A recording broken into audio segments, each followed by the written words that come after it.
queridos inscritos no canal. Olá, queridos alunos meu da Biomedicina. Vamos gravar algumas videoaulas para vocês em parasitologia. Vou invadir agora a parasitologia. Isso se faz necessário, né?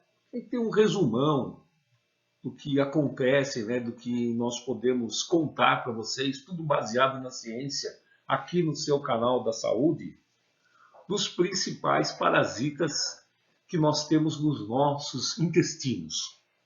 Então vamos conversar um pouquinho hoje, né? Essa primeira videoaula será sobre Ascaris lumbricoides. A lombriga, claro, popularmente chamada de lombriga. Pois bem, a maioria dos nossos bichinhos, né? Nossos parasitas que nós vamos estudando, temos que dar para vocês uma ficha técnica. Você põe lá, vai. Neymar, clube, Barcelona, não, Paris Saint-Germain, idade, tantos anos, peso, tantos anos, pai de quem, filho de quem, certo? Isso é uma ficha técnica. Os nossos parasitas também apresentam, né? Uma fichinha técnica. Tá aí, ó. Para todos eles eu vou tentar, sempre que possível no nosso tempo, né? Falar qual é o reino, qual é o filo, né? E olha, gente, bem sinceramente, né? Apenas para alguns biólogos que vão trabalhar com isso na vida, é que isso é importante. Para nós, no geral, assim, você vai fazer uma pós-graduação em parasitologia, aí isso aqui cai numa prova. Para nós, uma prova, isso aqui é apenas algo corriqueiro, é algo que tem que ser abordado, né? Tem que ser mostrado para vocês apenas, tá claro? Mas saibam qual é o reino, qual é o filo, qual é a classe, né? Como se você for se especializar em parasitologia, vai ficar craque nisso, né? Da mesma forma que você reconhece altura, peso, que campo que joga, que país que joga, que time que joga, aquela ficha técnica do jogador de futebol, a mesma coisa que acontece com a taxonomia dos nossos parasitas. Pois bem, vamos conversar um pouquinho sobre a morfologia e o ciclo de vida da Ascaris lumbricoides. Vamos começar pelos vermes adultos, depois eu falo dos ovos e no último momento eu converso com vocês sobre as larvas. Pois bem, os nossos vermes, né, o Ascaris lumbricoides, eles são bichinhos, são parasitas cilíndricos. Todo mundo sabe o que é o cilindro, né? Um copo. O copo é um cilindro, tá claro? E na natureza, queridos, o que é muito mais comum do que vocês imaginam, né? É que a gente se baseia muito no ser humano, e é normalmente o que acontece no ser humano devido ao hormônio. Os homens são maiores que as mulheres, normalmente. Porém, em geral, na natureza, as fêmeas são sempre maiores que os machos. Principalmente, tirando os mamíferos, vamos dizer assim, né? Os outros grupos de animais, a grande maioria, sabe?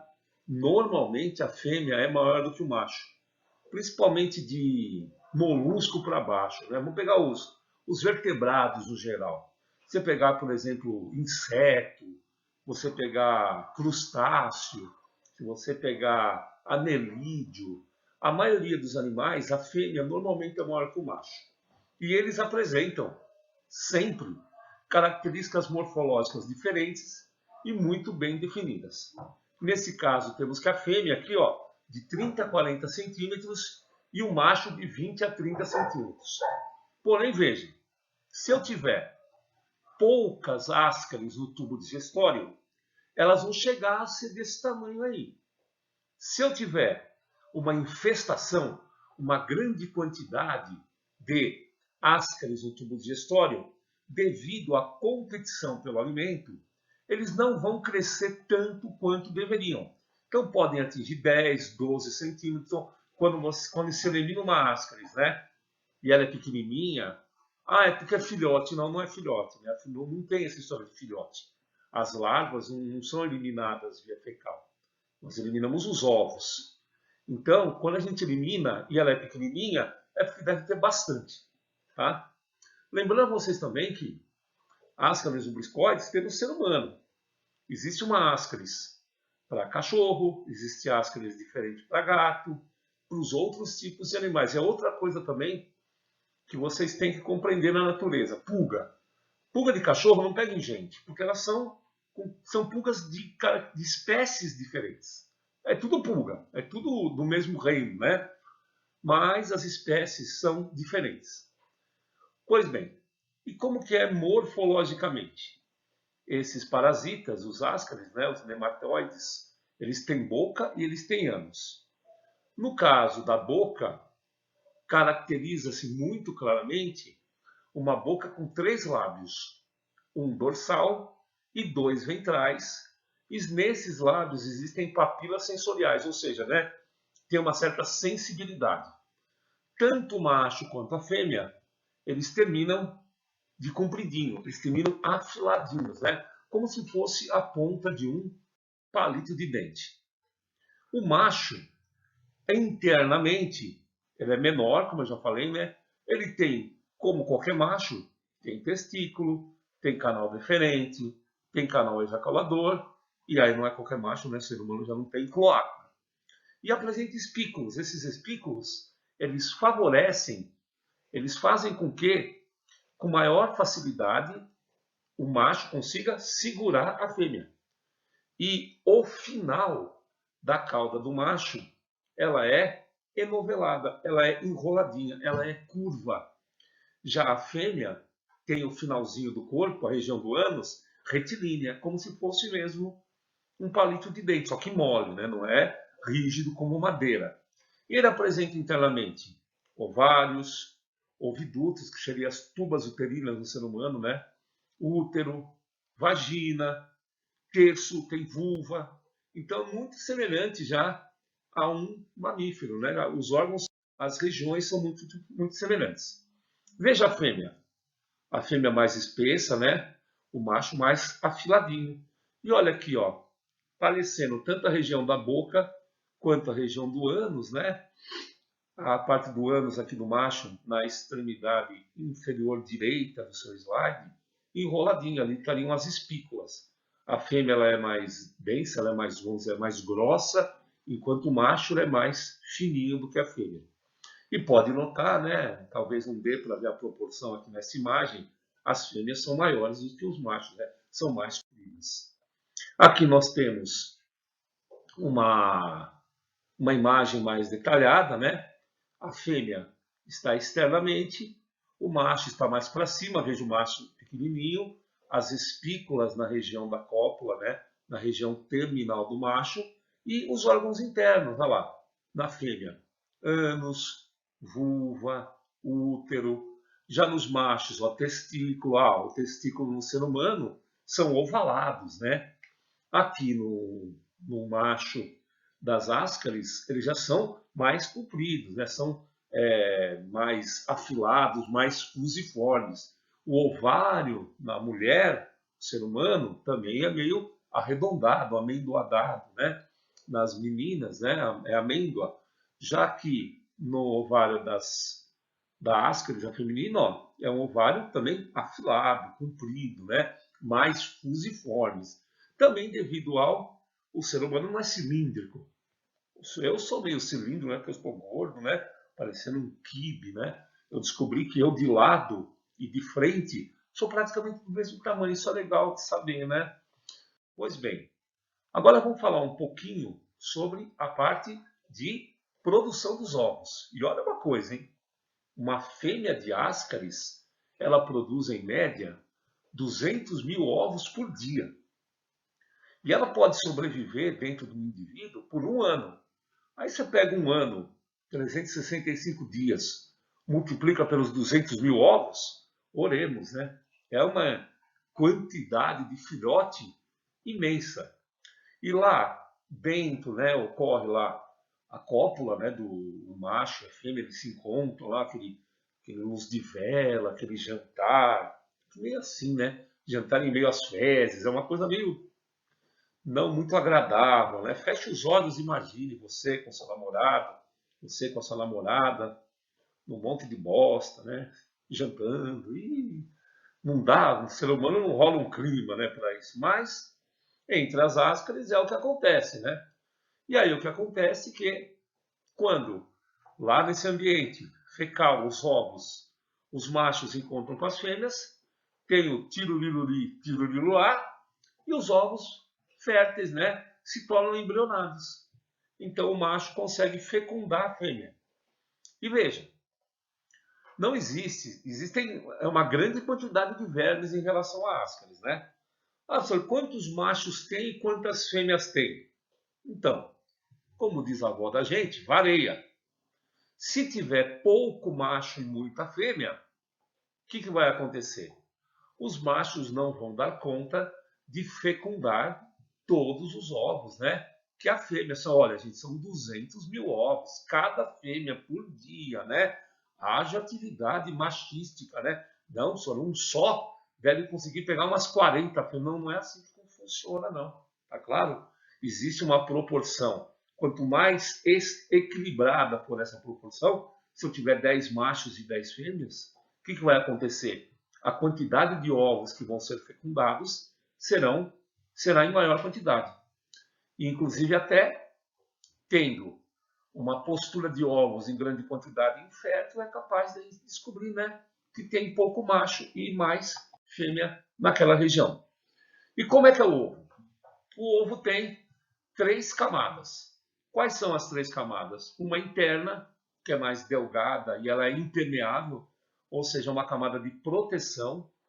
Uma média, que é bastante espessa e contém quitina, né, que é uma proteína resistente, semelhante ao que tem na nossa unha, semelhante ao que tem revestindo o cabelo, parecida com a queratina, semelhante à casca do ovo. E a externa, ela é mais grossa e ela é mamilonada. O que é mamilonada? Mamilonada é enrugada e faz com que essa camada externa, mais grossa, funcione como elementos de proteção. E é claro, e ainda bem, que os ovos inférteis são diferentes morfologicamente dos ovos férteis. Os ovos férteis têm mais forma de ovo mesmo, que nem o ovo de galinha que tem na nossa casa. Já os inférteis parecem mais uma forma fusiforme, lembra dos músculos que vocês devem ter visto na anatomia. Então aqui eu tenho, né, para vocês a imagem do ovo infértil. Veja como ele é mais esticadinho, né? Ele é mais assim cilíndrico, mais esticado, enquanto que o ovo larvado ele é mais arredondado, tem mais uma forma de ovo. Larvado quer dizer o quê? Que foi fecundado e tem uma larva dentro. Pois bem, quanto às larvas do Ascaris umbilicoides, elas apresentam 5 fases larvárias. A muda, a passagem de uma larva para outra larva, a gente chama de ecdise. Nós temos 3 fases que são chamadas de rabiditoide, que é L1, L2, L3, e 2 fases que são filarioide. A fase L3 ela é uma fase intermediária, né? Ele apresenta algumas características morfológicas de rabidicoide e no finalzinho do L3 já é filarioide. E essa é a fase infectante. Essa é uma boa pergunta para a prova, hein? Qual é a fase infectante do Ascaris umbilicoides? E essa fase é o L3. Prosseguindo aí, nós podemos dizer ainda sobre o ciclo de vida que o Ascaris umbilicoides ele é monoxêmico. O que é isso? Ele precisa só, lembre-se dos conceitos iniciais da parasitologia, né? Só um hospedeiro. Não é que nem, por exemplo, a tênia, né? A solitária, que tem que passar pelo porco ou tem que passar pelo boi. Essa daqui é exclusivamente para o homem. Os ovos, né? Depois de fecundados, ou às vezes não, né? Chegam através das fezes ao meio ambiente e eles necessitam de estar no meio ambiente para se transformar em larva. O CO2, gás carbônico do meio ambiente, ele é importante na transformação, na ação bioquímica dos elementos lá larvais para que o ovo ele ecloda, né? Ele se abra e vira uma larva. Esses ovos, olha que interessante, né? Graças àquela casca que tem essas 3 camadas, eles podem perdurar frente, né, a condições adequadas, 25 a 35 graus, um certo grau de umidade, não pode estar no sol torrando. Ele pode sobreviver até 1 ano no meio ambiente.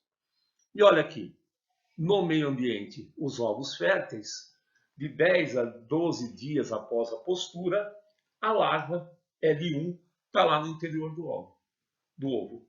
Essa é a primeira larva, é a larva rabiditoide. De 8 a 15 dias após a formação de L1, evolui para L2. Aí, posteriormente, muda para L3, aí já é filarioide, né? De rabiditoide para filarioide, e o ovo da larva L3 pode permanecer no solo por vários meses, inclusive até um ano inteiro ele pode estar lá. Pois bem, aí acontece o quê?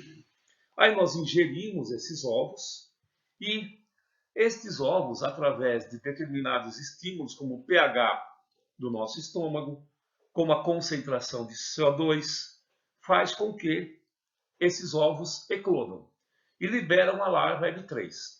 Essa larva L3, lá no nosso tubo digestório, migra para a região do ceco, que é lá no finalzinho do intestino grosso. Lá nessa região, essa larva L3, ela atravessa a parede do vaso sanguíneo, atravessa a parede dos vasos linfáticos da veia, passa pelo fígado, passa pela veia cava, chega ao coração. Essa daqui já seria a fase L3, onde o parasita, a larva do parasita já está eclodida, já está fora do ovo. Aí depois que ela passa por essa corrente sanguínea, ela extravasa, passando pelo lado direito do coração, ela chega no pulmão. Lá no pulmão, o que acontece? 4 a 5 dias depois que elas chegam no pulmão, elas já se transformam em L4, aí necessita de oxigênio. Lá nos alvéolos pulmonares, com a ação do oxigênio, vira L5, e nesse momento, as larvas podem elas podem subir pela nossa faringe, elas podem ser mastigadas, elas podem ser cuspidas, e normalmente o que acontece? Elas são engolidas. Toda essa fase larvária que a Ascaris umbilicoides apresenta no pulmão, nós denominamos ciclo de Loss. Feche os olhos, né? Imagine a larva na sua boca e você mastigando essa larva, né? Pois bem, 20 a 30 dias depois que a larva L5 foi deglutida, lá no nosso intestino, ela já se torna adulta, já está pronta, né? Em um mês ela já é adulta, já tem os órgãos sexuais formados e já começa o rala e rola entre os machos e as fêmeas. Dependendo da quantidade de vermes que tem, que se formam adultos no nosso tubo digestório, eles podem viver de 1 a 2 anos em nosso intestino. Opa, apertei aqui demais. Vou voltar um pouquinho. Bom, então esse verme adulto, né? Se eu tiver de 3 a 4 vermes, acaba não acontecendo nada, a gente acaba eliminando e ele acaba morrendo. Agora, mais de 30 vermes, o que é que acaba acontecendo? Já temos alguns sinais clínicos. Desconforto abdominal, a ânsia de vômito, né, a náusea, perda do apetite e emagrecimento, porque o parasita está se alimentando do que você está comendo. Você começa a sentir cansaço físico e mental. Coceira no nariz, porque a larva, né, ela pode chegar até essa região. Irritabilidade, sono intranquilo, isso a movimentação, e pode ocorrer o enovelamento dos vermes. Esse enovelamento pode gerar uma obstrução. Pois bem, além do tubo digestório, os vermes também podem erroneamente se alojar no apêndice secal, no colédoco, no canal de Virchow. Você lembra do canal de Virchow? É aquele canal que é Virchow, que comunica ali perto do ducto pancreático, ali naquela região, né? E ela pode sair pela boca, pelo nariz, se for pelo lado errado. Aqui temos, né? Um vermezinho saindo pela boca, pelo nariz, mais algumas coisinhas. Isso aí não é montagem não, viu, gente? Isso aí é foto mesmo de verdade.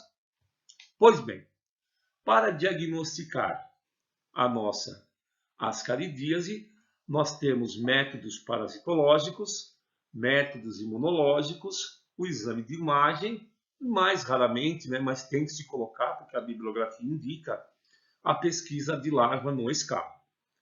Os métodos parasitológicos, né, são os mais utilizados e nós encontramos os ovos nas fezes, né? Existem exames qualitativos, que é o exame direto com sedimentação espontânea, e exames quantitativos, para ver quantos ovos tem, e aí nós podemos mais ou menos imaginar quantos vermes tem.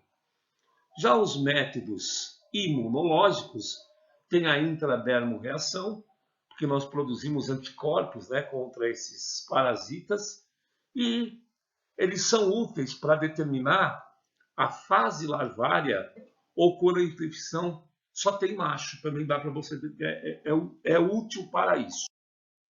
Aqui nós temos então, né, um tubo digestório, que foi até necrosado pela presença de tanto verme. Olha os vermes lá dentro. Olha, parece que tem só fezes, né? Mas quando a gente vai... Na primeira imagem eu abri, na segunda eu extraí, né? E aí eu abri para ver o que tinha dentro. Olha lá os vermes lá dentro, né? Que horror, né? Epidemiologia. Então, os países que apresentam uma temperatura ambiente de 25 a 35 graus, em média, né?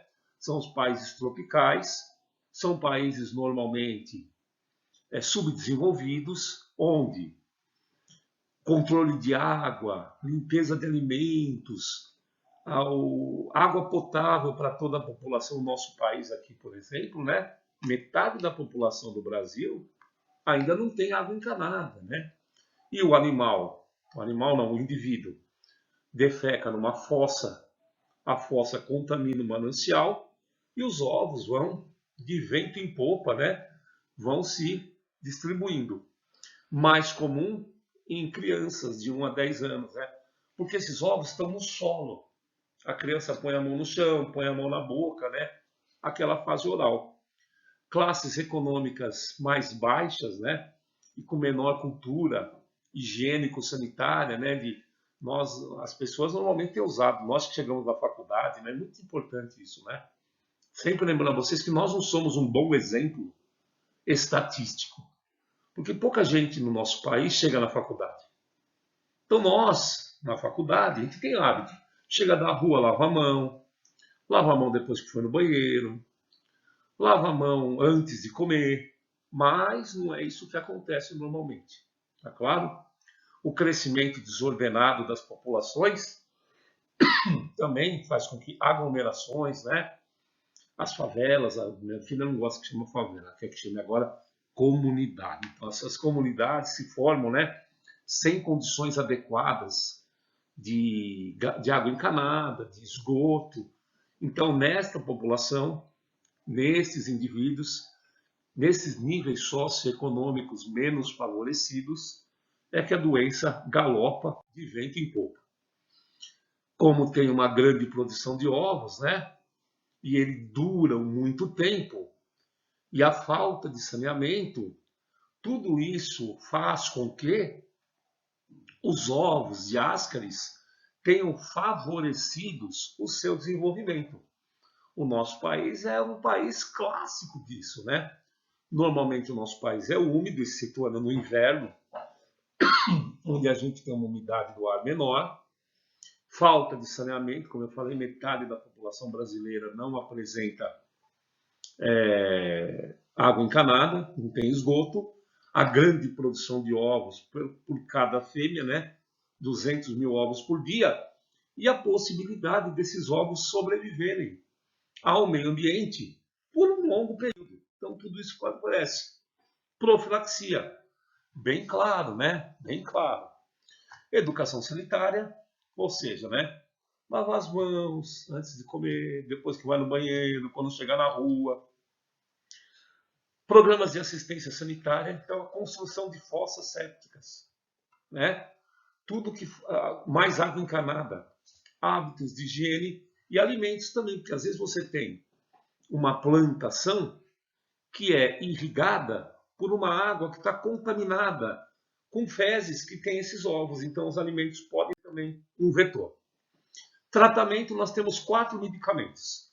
Estes três e um outro, quando nós tivermos a obstrução intestinal, que tiver aquele novelamento, tiver uma quantidade muito grande de vermes. Nós temos o albendazol, o mebendazol e o pirantel. Aqui eu coloquei aproximadamente, não, coloquei claramente qual é o mecanismo de ação e a dose, né? Outra coisa, isso aqui é mais para médico mesmo, né? Principalmente a dose, o mecanismo de ação. O nome do medicamento é algo para se perguntar em prova. Mas a parte de mecanismo de ação, só se você for fazer mesmo uma especialização na área de parasitologia. O albendazol bloqueia a absorção de glicose, logo, se ele não come a glicose, ele não tem ATP para desenvolver a maturação dos seus órgãos internos, para a sua movimentação. Então, ele não tem como produzir ATP. Já o mebendazol também bloqueia a alteração digestiva de glicose e altera a digestiva, então dificultando o metabolismo. Já o pirantel tem um mecanismo de ação diferenciado, ele paralisa o bichinho, ele faz com que ele fique mais inerte, fique mais mole, né? Aí ele mais mole, ele mais paralisado, não tem grande capacidade de reprodução. E a piperazina é um medicamento que promove uma flacidez, faz com que a parede do parasita fique mais mole. E com isso, ela é que nem o macarrão molhado, né? Ele escorrega e é mais fácil de você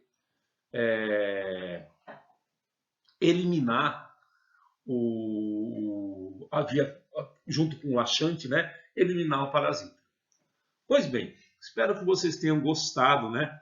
Dessa aula de parasitologia sobre ascaris umbilicoides, a nossa lombriga. Vejam minha aula inteira no canal, são aulas um pouquinho mais longas agora, né? Mas é um resumo muito bem aplicado à nossa parasitologia. Agradeço a todos o carinho, até um próximo momento, né? E na linguagem simples e direta, espero que vocês tenham entendido o que é a ascaridíase, também chamada de lombriga. Um grande abraço e até a nossa próxima videoaula. Muito obrigado.